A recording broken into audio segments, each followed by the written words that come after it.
Level 1, the girl. You are 17 years old, sitting in the back of a 2009 Chevy Impala outside a Walgreens at 11 p.m. The parking lot lights are buzzing. Your boyfriend is inside buying a pregnancy test. You already know what it's going to say. You've known for 3 weeks. You just haven't been ready to make it real.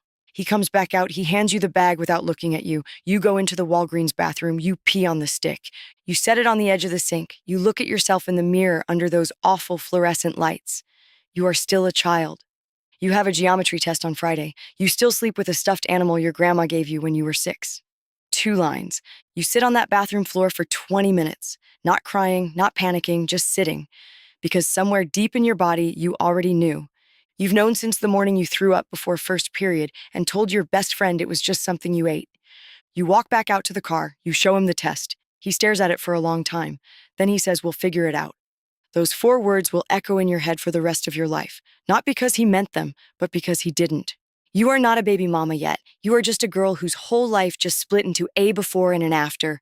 You don't know it yet, but everything from this moment on is the after. Level 2, the pregnant girl nobody prepared. You are 5 months along and you cannot hide it anymore. Your mom cried for 3 days straight. Your dad didn't speak to you for 2 weeks. Your boyfriend's mother called you fast, called you a trap, said her son had a future and you were trying to steal it. You go to school with a belly. People stare. Some girls are kind. Most are not. Your boyfriend is still around, but something shifted the moment you decided to keep it. He shows up less. He texts back slower. He has reasons for everything. Practice, work, his boys needed him. There is always a reason. You sign up for WIC. You sit in a government office with fluorescent lights that remind you of that Walgreens bathroom. You fill out paperwork, income, address, father's name, father's address. You write his name down, his mother's address, because he technically still lives there even though he sleeps at his homeboy's place 4 nights a week now. You go to prenatal appointments alone because he forgot or had work or something came up. The nurse doesn't ask anymore. She just hands you the pamphlets and schedules your next appointment and gives you that look. Not a mean look. A tired look, a look that says she has seen this 100 times and will see it 100 more. You download apps that tell you your baby is the size of a mango, of an avocado, of a butternut squash. You read every article, you watch every YouTube video. You are trying to become someone you were never taught how to be while still being a teenager who doesn't know how to cook a real meal or do her own taxes. You are alone in this in a way that has no name yet. Level 3, the hospital room. You are in labor for 14 hours. Your mom is there. Your best friend is there. He shows up in hour 11, smelling like he came from somewhere he shouldn't have been. He holds your hand during the last 2 hours. He cries when the baby comes out. He posts a picture on Instagram. My everything. God is good. It gets 400 likes. You are lying in a hospital bed with stitches and a newborn on your chest, and you feel something that has no clean name. Love so enormous, it scares you. Exhaustion so deep it feels like drowning, and underneath all of it, a quiet voice saying you are on your own. The hospital social worker comes to your room. She is kind. She gives you information about the Supplemental Nutrition Assistance Program, about Medicaid for the baby, about child support and how to file. She talks to you like you are already a statistic she is trying to redirect. You take all the pamphlets, you put them in your bag next to the diapers the hospital gave you. He stays for 2 hours after the birth. Then he has to go handle something real quick. He'll be back. Something came up. You are discharged the next day. Your mom drives you home. The baby is in a car seat that took you 3 YouTube videos and 45 minutes to install. You carry more in this moment than any 17-year-old should ever have to carry. But nobody is coming to carry it for you. You are a baby mama now. Welcome. Level 4, the situationship co-parent. The baby is 8 months old. He comes around when he feels like it, every few days, sometimes every few weeks. He always has a reason, and the reasons are always different and somehow always convincing in the moment. He brings diapers sometimes. Pampers, never Huggies. Even though you told him 3 times the baby breaks out in a rash with Pampers, he brings them anyway because that's what was on sale, or that's what his mama bought, or he just grabbed whatever. He wants to see the baby, but he does not want to be a father. There is a difference, and you are learning it in real time. He still texts you late. Not every night, but enough nights that you haven't fully let go. There is history here. There is a child here. There are feelings here that you don't have a clean word for because you are not together, but you are not nothing. You are co-parents. You are exes. You are something the English language doesn't have a good term for. Your friends tell you to move on. Your mama tells you to file for child support. His mama tells anybody who will listen that you are keeping her son from his child, even though he has not asked to see the baby in 11 days. You are working part-time at Target. You are taking 2 classes at the community college. You are breastfeeding and pumping in a bathroom on your break. You are running on 4 hours of sleep and dry shampoo and the specific kind of determination that comes from having absolutely no other option. You post a picture of the baby on your Instagram. He is wearing the cutest outfit. His smile is enormous. The caption says, "My whole heart." You mean it with everything in you. Level 5, the courthouse. The baby is 14 months old. You filed for child support 3 months ago on the advice of your aunt, who has been through this twice and knows exactly how it goes. You are sitting in a hard plastic chair in a family court waiting room. There are women everywhere in this waiting room, different ages, different races, different situations, but something in all of their faces looks familiar. Something in the set of their jaw, the way they hold their folders, the way they have already cried all the tears they are going to cry today before they even walked in. His name is called. He shows up in a button-up shirt his mama ironed. He has a lawyer. You have the paperwork you filled out yourself after watching videos online at 1 a.m. while the baby slept. The judge looks at his income. He works under the table sometimes. He claims he only makes what his W-2 says. His W-2 says he makes less than you. The number the judge assigns is not enough to cover a week of daycare. But it is something. It is legally binding. It is a start. He looks at you on the way out like you did something to him, like you are the villain in a story where you have been surviving without him for over a year. You look back. You don't look away first. You buckle the baby into the car seat in the parking lot. You sit in the driver's seat for a few minutes before you start the car. Then you drive home. You have a closing shift at Target in 4 hours. Your mama is watching the baby. You have a paper due on Thursday. You do not have time to feel sorry for yourself. You do not have that luxury. So you don't. Level 6, the grind era. So baby is 3 now. You have your associate's degree. You got a job at a medical office. It's not glamorous, but it has health insurance, and that health insurance covers your child, and that means more to you than anything glamorous ever could. You have your own apartment now, a 2-bedroom in a decent enough neighborhood.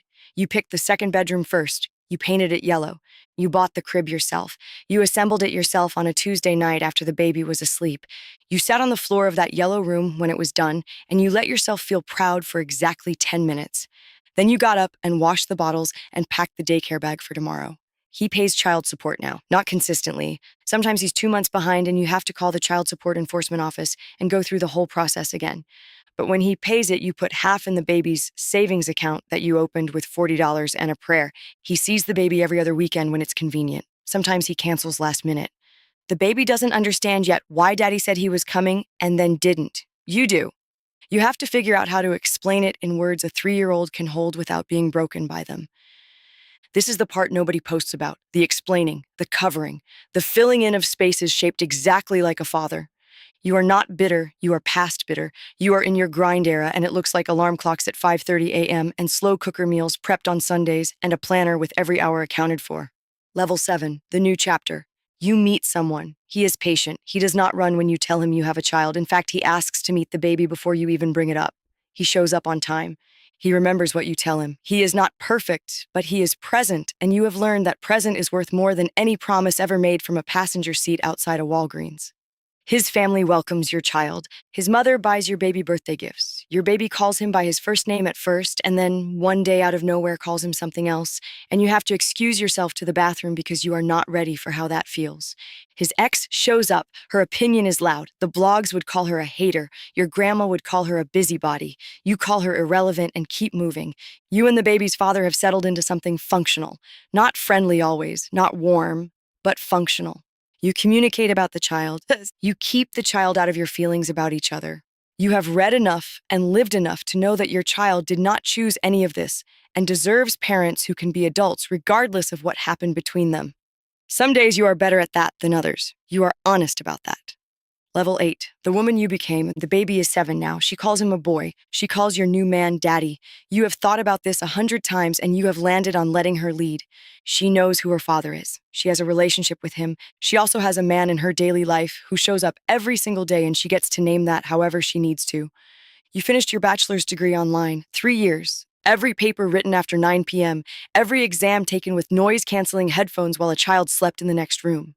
Your graduation is a Saturday morning in May. Your daughter sits in the audience in a white dress your mama bought her. She holds a sign that says, "That's my mommy." She made it herself with markers and glitter glue and tape that is already coming off one corner. And when they call your name, you walk across that stage and you think about the Walgreens parking lot, the hard plastic courthouse chair, the yellow bedroom you painted alone, the Sunday meal preps, the 5:30 a.m. alarms, the child support enforcement phone calls, the explaining, the covering, the filling in of spaces.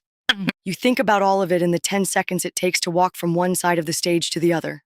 You shake the dean's hand. You hold your diploma up. Your daughter screams your name from the audience. The sound of it splits you open in the best way. Level 9. The Reckoning. You are 32.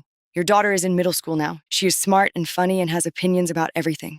She asked you questions about her father. Real questions, hard ones. She is old enough now to see the gaps, to count the missed weekends, to notice when the child support is late because you get quiet in a specific way. You answer her honestly, not cruelly, not in a way that poisons her relationship with him, but honestly. Because you have decided that the greatest gift you can give her is the truth told with love, rather than a comfortable lie told with a smile.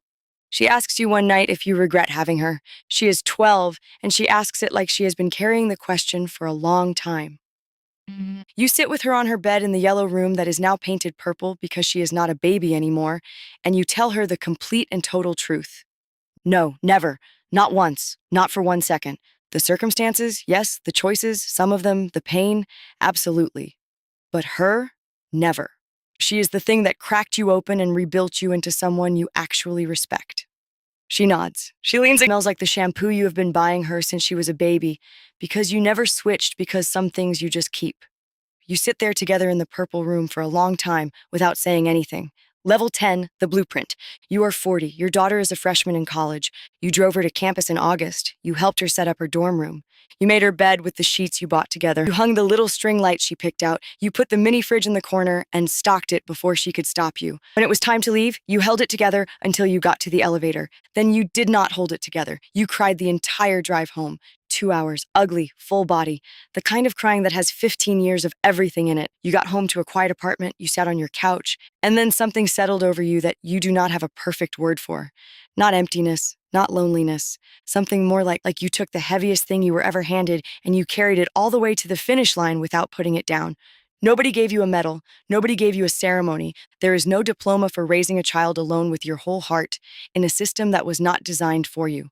There is no award for the 5:30 a.m. alarms or the courthouse visits or the nights you cried in a parked car before going inside so your daughter wouldn't see. But your daughter is in college, the first in your family. She got a partial academic scholarship. She called you the night she got the acceptance letter, screaming so loud you had to hold the phone away from your ear.